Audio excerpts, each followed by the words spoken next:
I would have gotten an Mason. I didn't feel like turning off my audio. Oh, okay. Oh, force kill. Yes. Barrels. Nice.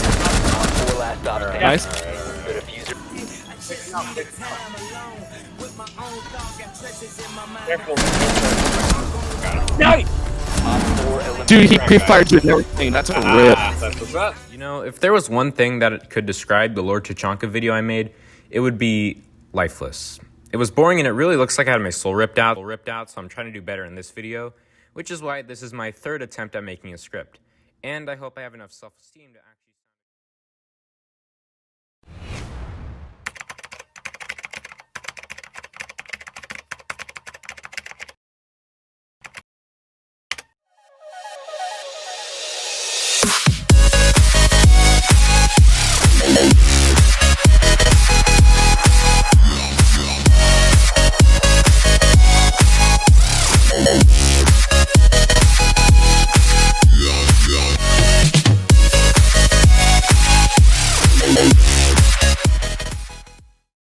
Hello guys, today we're going to be taking a look at Operation Neon Dawn. This is the last season of Year 5 and it brings us a lot of new content and changes. First of all, the skyscraper rework.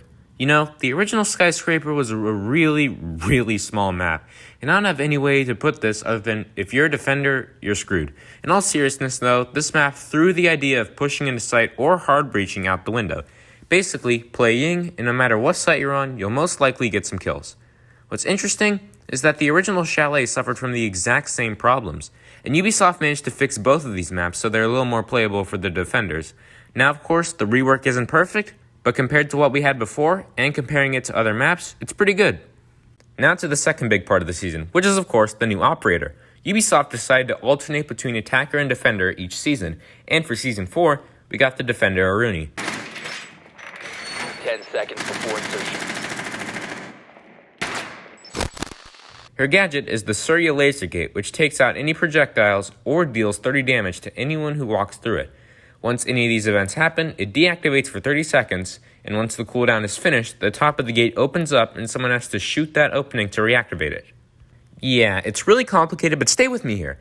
If you're pretty confused, think of it as a castle barricade, a Jaeger ADS, and a Kapkan trap all in one. And you can put these pretty much anywhere. And she gets 3 of them, which is the average amount for any defender gadget. For my time getting clips, it's best to put these gates on tight angles where usually one attacker pushes in. When you put this gadget up against 2 or 3 attackers, they won't have any problems. But when it goes up against one attacker, he may be forced to give up some of his valuable utility like a drone, or have to take the 30 damage.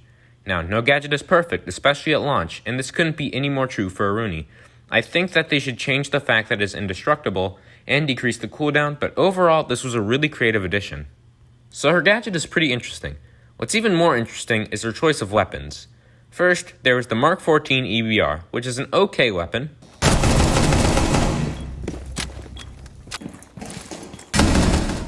Nothing really awesome about this DMR, but it gets the job done, especially at long range. But the fact that it is the first DMR on defense makes up for it. And hey, it's a whole new playstyle, and some people may like it. I don't, because I suck, but some people do. I like to use the reflex sight because it's cleaner, and it goes good with an angle grip.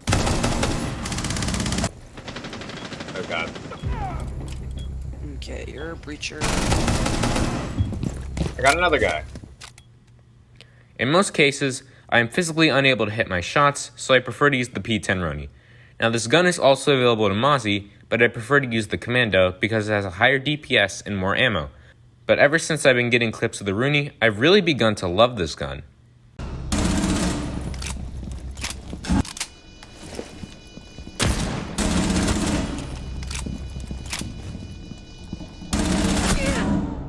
Oh my god!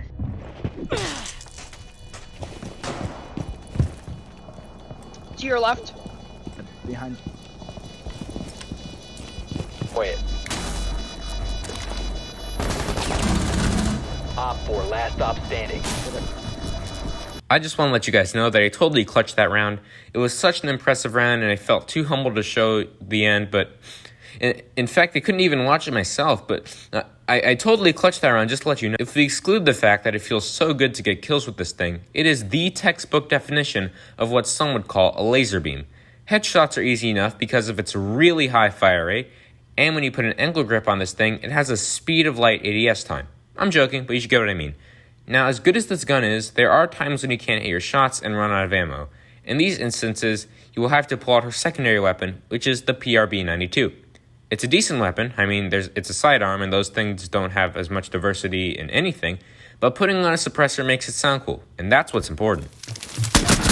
1 op 4 remaining.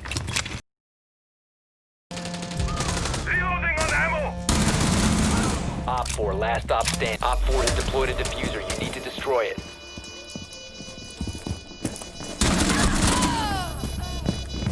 Diffuser located. Disable it. Friendly disabled. For secondary gadgets, she has the average, which are barbed wire and bulletproof cameras. Use whatever you want. Doesn't really make a difference when you're out roaming. Oh, and I forgot to mention that her melee ability can make shotgun-sized holes.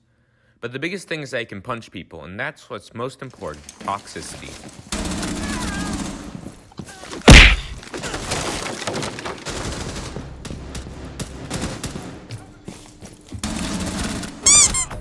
It's Siege after all, and if it had a middle name, it would probably be Toxic. While we only get one completely new operator, we did get a lot of changes to existing operators that are bordering on reworks but not quite there yet. Hibana can now switch how many X-Kairos pellets she launches from 2 to 4 to 6. Time to make a new door. Now we're going to ignore the fact that I just wasted some, but it will help in the right situations, mainly hatches. Nice! So moral of the story, don't play it like me. There's also Jaeger. Just like the change of his speed, people can look at this change as either a buff or a nerf. His ADS cannot take infinite projectiles but has a 10-second cooldown in between. Op 4 eliminated. Mission successful. And finally, there is Echo, who lost the cloak on his yokai drones. Yo, get this shit. This may be painful for Echo mains, but Ubisoft has compensated for this by giving Echo his shield back. It may have been intended to protect him, but I think it just gives Echo mains some extra privacy as they bawl their eyes out. See that poor Echo main over there? He looks like he has nothing to live for. Now, aside from operator changes, Ubisoft has added some changes that are universal. First of all, you can reinforce walls quicker, which I think is most definitely needed. But there is also decreased runout time, which some people love and some people hate. I don't do runouts because I'm too scared, but hey, that's just me. I'm not entirely sure if shotguns got a buff, but I decided to get some shoddy clips, and I think I do have a bit of range now. Friendly remaining. Safety testing to secure the stop the hostiles from Oh my gosh. Calm the down. Oh shoot, bruh! I was reloading, so I couldn't run fast.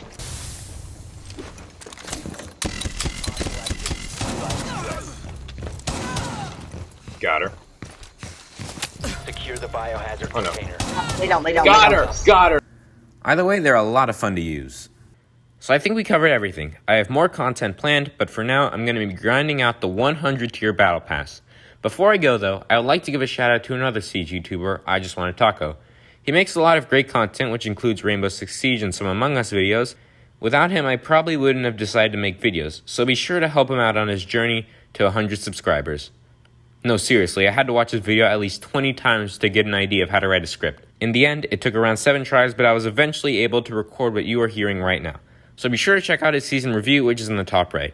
If you enjoyed, be sure to like and subscribe, and I'll see you all in the next one. Have a good one. I could tell what you done, yeah, when I look at you in your eyes.